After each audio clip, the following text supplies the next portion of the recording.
Hello बच्चों, कैसे हो आप सब। आज हम स्टार्ट करेंगे चैप्टर नंबर 8 मिनरल न्यूट्रिशन। अगर अभी तक आपने चैप्टर नंबर 7 नहीं देखा हो तो इस कार्ड पर क्लिक करके पहले चैप्टर नंबर 7 भी देख सकते हैं। तो देखो, चैप्टर नंबर 8 में अपना जो टॉपिक है वो है मिनरल न्यूट्रिशन इन प्लांट। देखो, मैं आपको एक चीज समझाना चाहता हूँ। जब अपन प्लांट और एनिमल फिजियोलॉजी पढ़ते हैं तो ऑलमोस्ट सारे टॉपिक सेम होते हैं। जैसे प्लांट फिजियोलॉजी में भी रेस्पिरेशन करते हैं, एनिमल फिजियोलॉजी में भी करते हैं, लेकिन जो न्यूट्रिशन वाला जो पॉइंट होता है वो थोड़ा सा अलग तरीके से। देखो, न्यूट्रिशन होता क्या है। तो न्यूट्रिशन क्या होता है कि ऑल लिविंग बींग्स जो होते हैं वो अपनी लाइफ साइकिल को कंप्लीट करने के लिए सराउंडिंग से जो सब्सटेंस लेते हैं ताकि उनकी लाइफ चलती रहे और उनकी जो डेली रिक्वायरमेंट है वो फुलफिल हो, उसको लेने को, सराउंडिंग से वो सब्सटेंस लेने को क्या कहते हैं, न्यूट्रिशन कहते हैं। अब न्यूट्रिशन के बेसिस पे अपन सब जानते हैं कि अपन दो तरह की कैटेगरी होती है, हेट्रोट्रोपिक और ऑटोट्रोपिक। लेकिन मैं आपको इसको कुछ नए तरीके से समझाना चाहता हूं। तो देखो, जो न्यूट्रिशन अपन बाहर से लेते हैं, बोले तो जो न्यूट्रिएंट्स होते हैं वो दो तरीके के होते हैं, इनऑर्गेनिक और ऑर्गेनिक। ऑर्गेनिक में जैसे प्रोटीन, कार्बोहाइड्रेट, फैट ये वगैरह आते हैं, ठीक है। और इनऑर्गेनिक में मिनरल्स, आयन वगैरह जो होते हैं वो आते हैं, ठीक है।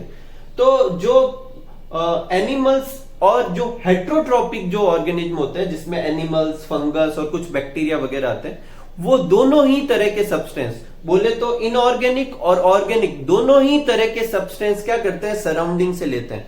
चाहे वो प्लांट से ले, चाहे किसी और एनिमल से ले, चाहे किसी को कंज्यूम करके खाए, कैसे भी करके वो सराउंडिंग से दोनों इनऑर्गेनिक सब्सटेंस भी और ऑर्गेनिक सब्सटेंस दोनों बाहर से लेते हैं। और ऐसे ऑर्गेनिज्मों को क्या कहते हैं, हेट्रोट्रोप। ऑटोट्रॉप क्या होते हैं। अपन सोचते हैं कि ऑटोट्रॉप को न्यूट्रिशन की कोई नीड नहीं है क्योंकि वो अपना फूड खुद सिंथेसिस कर सकते हैं, तो ये सही नहीं।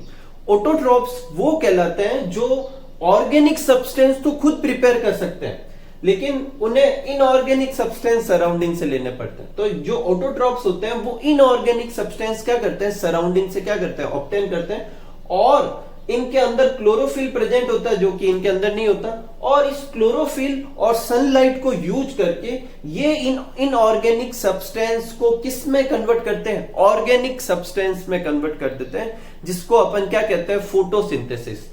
तो बेसिकली ये क्या करते हैं कि जो ऑटोट्रॉप्स जो होते हैं उनको इनऑर्गेनिक सब्सटेंस चाहिए, सराउंडिंग से ले लेते हैं। और फिर वो क्या करते हैं कि जो ऑर्गेनिक सब्सटेंस की रिक्वायरमेंट है वो खुद पूरी कर देते हैं। कैसे, फोटोसिंथेसिस से। तो बेसिकली जो प्लांट और जो साइनोबैक्टीरिया वगैरह फोटोसिंथेटिक बैक्टीरिया आते हैं वो इस क्लास में आते हैं। तो बेसिकली प्लांट में न्यूट्रिशन का मतलब सिर्फ किससे रह जाता है, इनऑर्गेनिक सब्सटेंस से, क्योंकि ऑर्गेनिक तो वो खुद बना लेंगे। तो इसीलिए प्लांट में इनऑर्गेनिक सब्सटेंस का न्यूट्रिशन, और इनऑर्गेनिक सब्सटेंस जो लिए जाते हैं सॉइल से लेते हैं। और सॉइल से जब वाटर एब्जॉर्ब करते हैं तो उसके साथ इनऑर्गेनिक सब्सटेंस भी क्या कर लेते हैं, एब्जॉर्ब कर लेते हैं। और वो इनऑर्गेनिक सब्सटेंस को मिनरल्स भी कहते हैं। इसलिए प्लांट में जब न्यूट्रिशन पढ़ाया जाता है तो मिनरल न्यूट्रिशन करके पढ़ाया जाता है। समझ रहे आप मेरी बात। तो प्लांट में जो है वो जो न्यूट्रिशन का मतलब जो सिर्फ रह जाता है किसके फॉर्म में, इनटेक ऑफ मिनरल्स के फॉर्म में, जिसको क्या कहते हैं, मिनरल न्यूट्रिशन। अब अपना टॉपिक स्टार्ट होता है और अपन ये देखते हैं कि प्लांट में जो मिनरल न्यूट्रिशन जो है वो कौन कौन से मिनरल्स का चाहिए। अपन को कैसे पता चला कि कौन कौन से मिनरल ज्यादा चाहिए, कौन से कम चाहिए, किनका फंक्शन क्या है, मिनरल एब्जॉर्प्शन के फंक्शन क्या है, मैकेनिज्म क्या होगी मिनरल एब्जॉर्प्शन की, वगैरह वगैरह। ये सारे इस चैप्टर के क्या होने वाले हैं, टॉपिक। तो सबसे पहली जो है वो है कि प्लांट जो है वो मिनरल्स के ऊपर डिपेंड करता है। इसकी डिपेंडेंसी सॉसर करके एक साइंटिस्ट थे, उन्होंने पहले प्रूफ की और उसके बाद वॉन सैक ने भी क्या किया, स्टडी की थी। अब देखो, अपन कैसे पता करेंगे कि प्लांट में मिनरल न्यूट्रिशन की नेसेसिटी क्या है, कौन से मिनरल उन प्लांट के अंदर होते हैं जो वो बाहर से ऑब्टेन करते हैं, और उनके फंक्शन क्या क्या है, वगैरह वगैरह। ये सारे टॉपिक स्टडी करने के 3 मेथड होते हैं। सबसे पहला मेथड जो होता है वो होता है analysis of plant ash. Plant ash का मतलब अब सब जानते हैं, एश का मतलब क्या होता है, राख जो जलाने के ऊपर ऑब्टेन होती है। एक मेथड ये अभी देखते हैं अपन। दूसरा मेथड है सैंड कल्चर और तीसरा मेथड है वाटर कल्चर जिसे हाइड्रोफोनिक्स भी कहते हैं, ठीक है। तो एक एक करके तीनों देखते हैं। सबसे पहले देखते हैं कि प्लांट एश एनालिसिस। तो सबसे पहले ये देखते हैं कि प्लांट एश बनाते कैसे। तो देखो, फ्रेश प्लांट लेते हैं और उसे ओवन में, या मतलब ओवन वो नहीं है, ओवन जो अपन खाना पकाते हैं बड़े से मतलब कंटेनर में 7 to 80 डिग्री सेंटीग्रेड पे 1 to 2 डेज के लिए क्या करते हैं, हीट करते हैं। कहां तक 70 टू 80 डिग्री सेंटीग्रेड में हीट देनी है, ठीक है। और ऐसे करने से उस मतलब फ्रेश प्लांट के जितने भी वाटर कंटेंट होते हैं वो एवोपरेट हो जाते हैं, वाटर कंटेंट इवोपरेट हो जाते हैं, और जो पीछे बचता है उसे अपन क्या कहते हैं, ड्राई मैटर। और इस ड्राई मैटर में इनऑर्गेनिक और ऑर्गेनिक दोनों तरह के सब्सटेंस है। अगर इस ड्राई मैटर का मैं वेट निकालूं तो इसे क्या कहेंगे, ड्राई वेट या ड्राई मास। ये मेरे लिए कुछ ज्यादा इंपॉर्टेंट नहीं है मिनरल न्यूट्रिशन के हिसाब से, क्योंकि इसमें इनऑर्गेनिक और ऑर्गेनिक दोनों ही सब्सटेंस है। अब अगर इस ड्राई मैटर को हीट करूं फर्नेस के अंदर, कहां तक, 6000 डिग्री सेंटीग्रेड तक, तो इसमें से जो ऑर्गेनिक सब्सटेंस है वो वॉलेटाइल वो निकल जाते हैं, बाकी के डिसोसिएट इवोपरेट जो भी है वो ऑर्गेनिक सब्सटेंस हट जाते हैं। जो पीछे बचेगा उसके अंदर क्या होंगे, mainly inorganic non volatile substance होंगे, जो बेसिकली किसको डिनोट करते हैं, मिनरल एलिमेंट्स को। ये जो पीछे बचा है इसको अपन क्या कहेंगे, प्लांट एस। समझ में आ रहा है? तो प्लांट एस में क्या बचेंगे, मिनरल्स बचेंगे। तो उसका एनालिसिस से अपन को क्या क्या इंफॉर्मेशन मिलेगी, तो प्लांट एस के एनालिसिस से अपन को ये पता चल जाएगा कि इस पर्टिकुलर प्लांट में कौन कौन से मिनरल प्रेजेंट थे। मतलब उसने भी तो मिनरल न्यूट्रिशन परफॉर्म किया ही होगा अपनी लाइफ साइकिल में, तो कौन कौन से मिनरल प्रेजेंट है, कौन से एब्सेंट है। तो एब्सेंस और presence of minerals plant S के एनालिसिस से पता चलते हैं। तो फिर क्या ये अच्छा मेथड है?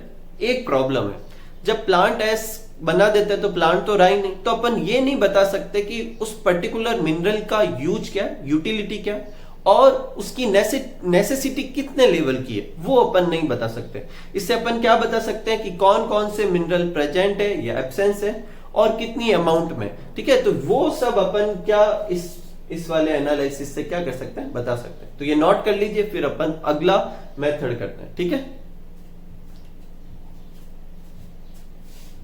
तो सेकंड मेथड क्या है, सैंड कल्चर।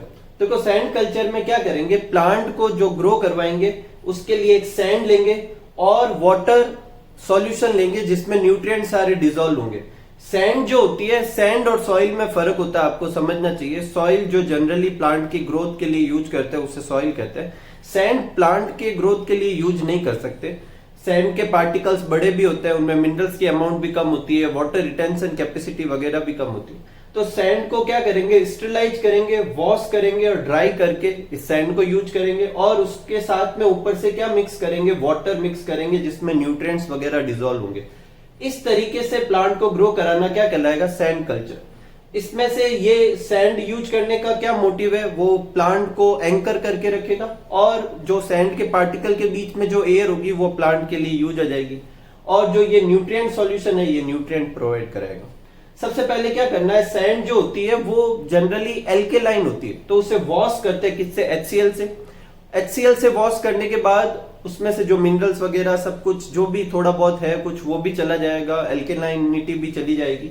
उसके बाद उसे वाटर से वॉश कर देंगे और उसे सुखा देंगे। अब इस सैंड को यूज करेंगे, ठीक है, और प्लांट को क्या करेंगे, वाटर डिसॉल्विंग न्यूट्रिएंट्स वाला सॉल्यूशन प्रोवाइड करवाएंगे। अब ये भी दो तरीके से करवाया जाता है।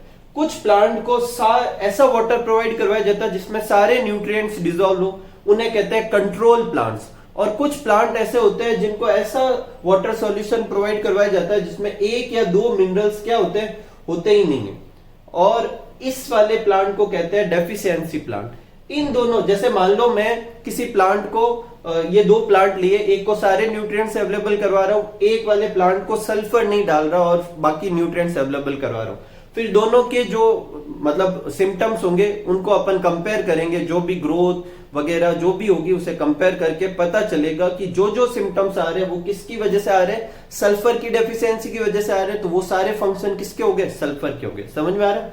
तो एनालिसिस ऑफ प्लांट ग्रोथ और deficiency symptoms by comparing both category of plant, वो अपन सैंड कल्चर में करेंगे। अब सैंड कल्चर की जगह वाटर कल्चर बोले तो खाली वाटर भी यूज कर सकते हैं। Method of growing plants in nutrients, water solution and supply. अब एक प्रॉब्लम होगी कि उस वाटर में क्या नहीं होगा, एयर नहीं होगी। तो एयर क्या करेंगे, एरेटर लगा देंगे जिससे डक्ट से वो पानी में क्या करता रहेगा, एयर पास करता रहेगा, जैसे अपने फिश टैंक वगैरह में करते हैं, ठीक वैसे।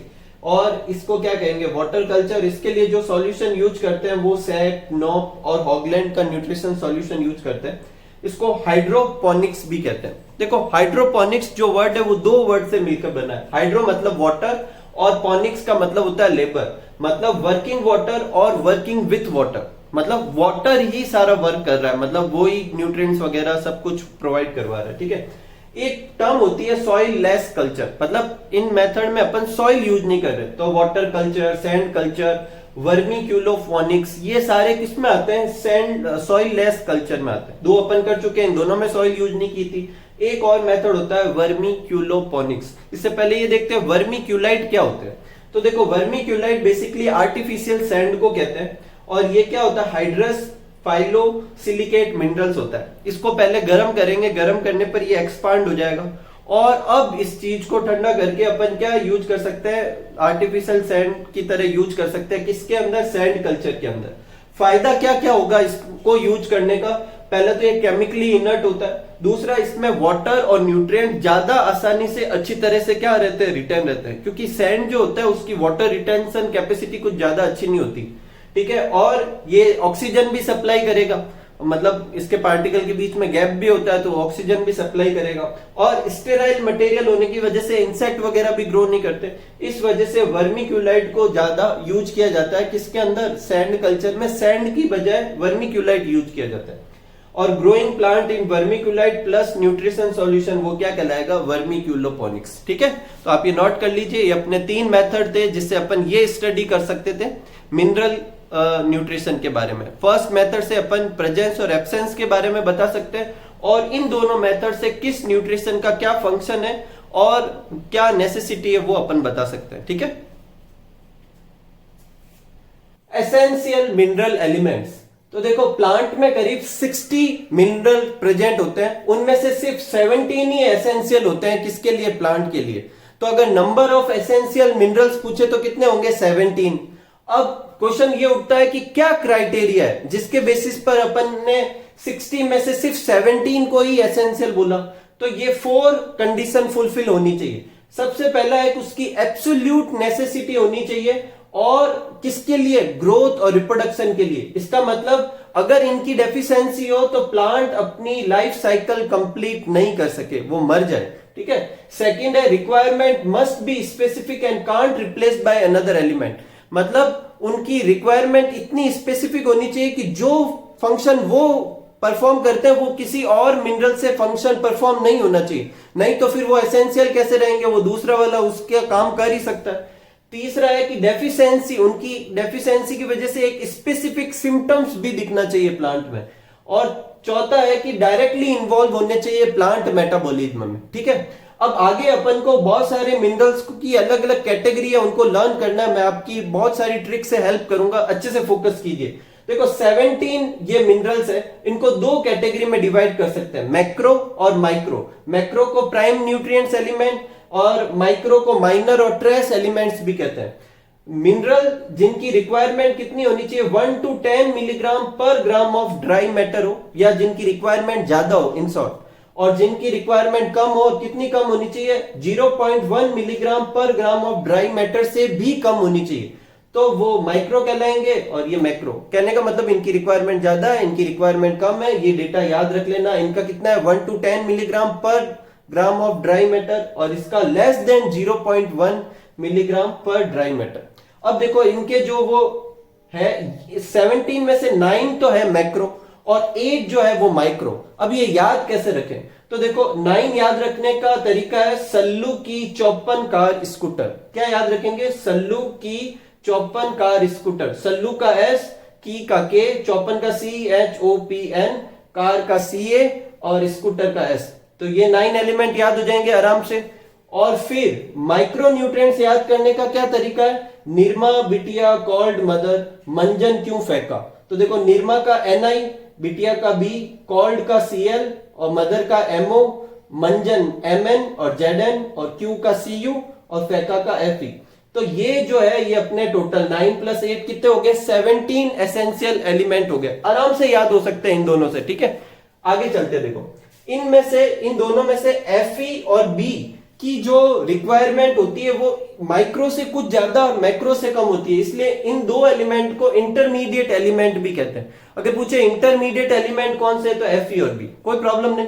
आगे चलते, ये जो 9 मैक्रो थे उनमें से सी एच और ओ को तो अपन वाटर मतलब प्लांट वाटर और CO2 से ऑब्टेन कर लेते हैं। वाटर में H और O होता है, CO2 में C और O होता है। तो इन दो तीन को तो कभी सॉइल से एब्जॉर्ब करने की जरूरत नहीं। ये जो पीछे रहे इनको सॉइल से एब्जॉर्ब करने की जरूरत है। ये पीछे जो रहे इनमें से एनपीके, क्या है एनपीके, इनकी रिक्वायरमेंट ज्यादा होती है, इसलिए इनको प्राइमरी मेगा न्यूट्रिएंट्स कहते हैं। अगर आपको नॉलेज है थोड़ा बहुत फर्टिलाइजर वगैरह लाने का मार्केट से, तो जो मेन फर्टिलाइजर होते हैं वो किसके होते हैं, एनपीके के होते हैं, एनपीके, ठीक है। और जो तीन ये रहे मांगे, कार, स्कूटर, ये सेकेंडरी मेगा न्यूट्रिएंट्स होते हैं। तो याद रह जाएंगे प्राइमरी मेगा न्यूट्रिएंट्स कौन से, एनपीके। सेकेंडरी मेगा न्यूट्रिएंट्स कौन से, MgCAS, मेगा, मांगे, कार, स्कूटर, ठीक है। आगे फंक्शनल एलिमेंट, देखो फंक्शनल एलिमेंट कौन से हैं, इन सब एलिमेंट के अलावा ये 4 एलिमेंट और है जो भी मतलब प्लांट के कुछ पर्टिकुलर फंक्शन के रिक्वायरमेंट के लिए जरूरी होते हैं। इनको कैसे याद रखेंगे, सी सेकोना, SECONA, ठीक है, सी सेकोना, सिलिकॉन, सेलेनियम, कोबाल्ट और सोडियम, कोई प्रॉब्लम नहीं। अब देखो जो एसेंशियल एलिमेंट है उनको अपन इन 4 कैटेगरी में डिवाइड कर सकते हैं कि कुछ एसेंशियल एलिमेंट जो होते हैं वो प्लांट का स्ट्रक्चर बनाते हैं, जैसे सेल वॉल, सेल मेम्ब्रेन वगैरह, ठीक है। जो कंपोनेंट वगैरह होते हैं वो बनाते हैं, तो CHO और N इसमें आते हैं, ठीक है।